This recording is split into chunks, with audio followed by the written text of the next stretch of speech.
Welcome back, Gastronomic Gearhead. So, dito tayo ulit sa tambayan ng mga malulupit na kotse. JT Auto Works and Auto Detailing. Meron tayo ngayon dito guys na daily driven na lady owned na medyo malupit din. So, pakita ko sa inyo.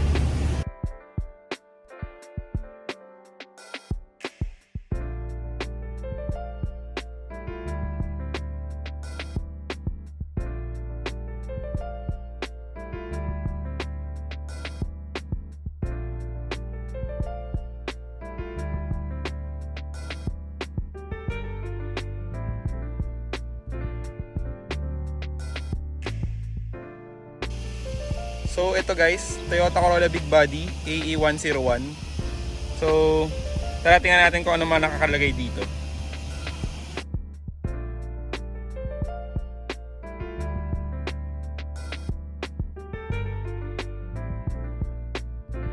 So ito guys, daily driven siya. Kaya tsaka project car pa siya kaya hindi pa siya na-repaint. Pero okay naman, presentable paint pa naman. So sa harap niya, Sprinter Gen 2. So ayan, Sprinter headlight siya, hindi siya pareho sa stock natin na Gel Eye na big body or kahit XCXL. Hindi siya ganyan. So grills niya, original Sprinter. Tapos ito, naka-original fog light siya, pang Sprinter talaga to. Nihon Giken. So medyo rare na rin siya. Tapos ito, nagka-fiberglass lang sila ng chins, pero copy from Orig. Yung Orig na chins ng Gen 2, ganito talaga. Tapos naka-hood na siya. Dagdag forma lang, uso kasi ito sa mga 90s car. So yan, kung makita nyo sa kabila, meron din siyang bumper pull. Yan, dinagdag na lang din, para dagdag forma lang din. Tapos ito mga Orig Toyota ko ito, lahat Orig, lahat Toyota. So pati nga ito Orig niya. Orig siya na aftermarket ng pang Sprinter. So tara guys, tingnan natin yung gilid.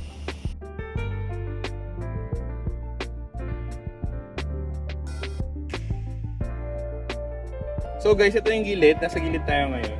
So pag nga pala gusto nyo mag-Sprinter na mukha, magpapalit kayo ng fenders at saka ng hood. Kasi yung clearance light nito, iba yung shape niya at saka yung headlights iba shape. Medyo patapang kasi siya kaya iba rin yung hood niya. So usually set naman niya nabibili. So sa mags niya, ito, naka-Wedge Sport siya, Kurage kung di ako nagkakamali. So alam ko for sale din to.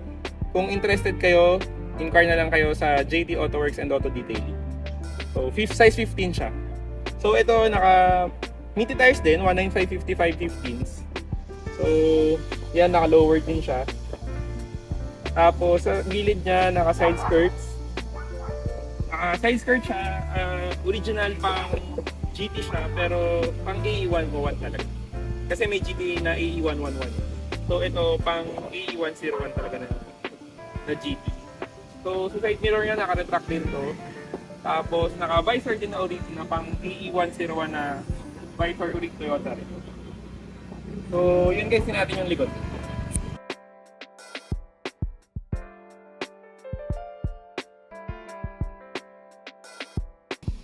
So guys, ayan sa likod, naka-Sprinter din siya, converted din siya.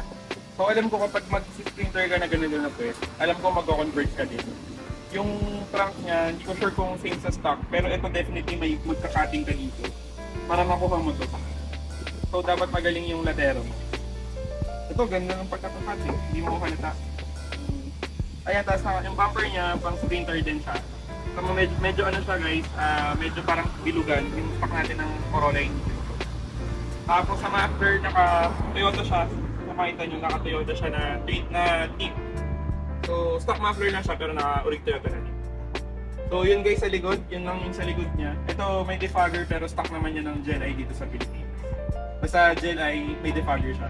Hindi ko lang sure yung XE. Pero yung Gel Eye, sure may defogger yun. So tingnan naman natin guys sa loob.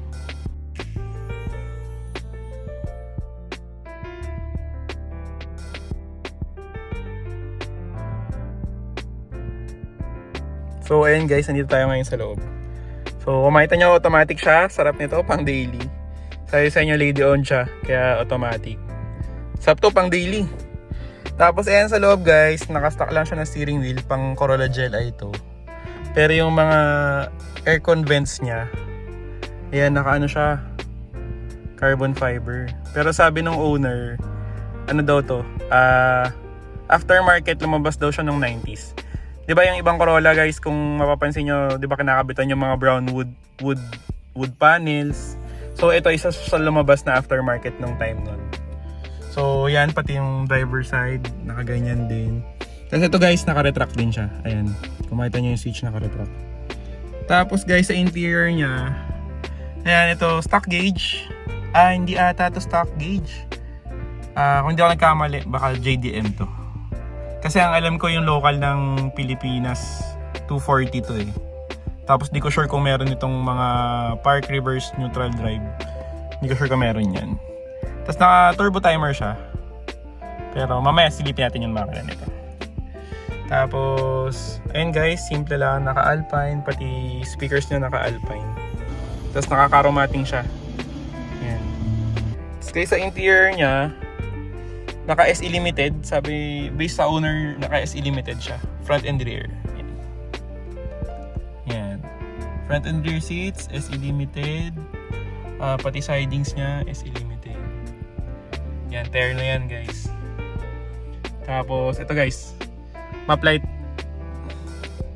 Sa stock natin sa Corolla Pilipinas, walang ganito. So, add-on na rin to. Upgrade. So, yun guys. Medyo busog din talaga tong kotse na to. So, tingnan naman natin yung engine. So, ito guys sa engine. Stock lang engine niya. Yan, kung makita nyo, upgrade lang. Ayan, naka Mitsuba.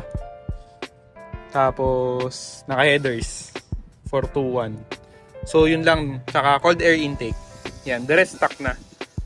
So, yung suspension niya, stock din. Hindi siya naka coilovers. Pero naka lowering springs. So, yan. Stock for AFE lang. Kasi daily driven nga to.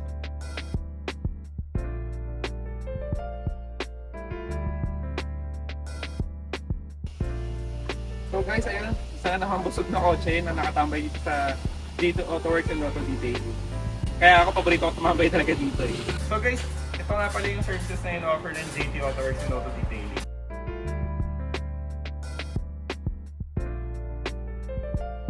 Kung gusto nyo mag-avail, ito lang. Tingnan nyo dito. Tapos sakto meron sila dito pinipaint correction. Ito yung sample. Pakita ko sa inyo.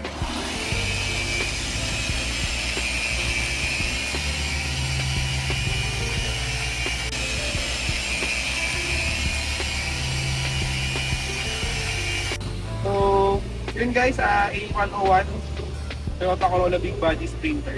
Ako personally, ito, puging-pugi talaga ako sa setup na ganito. Sprinter Gen 2. So, hanggang sa sunod guys, gusto mo mag-gearhead. Ride safe, drive safe.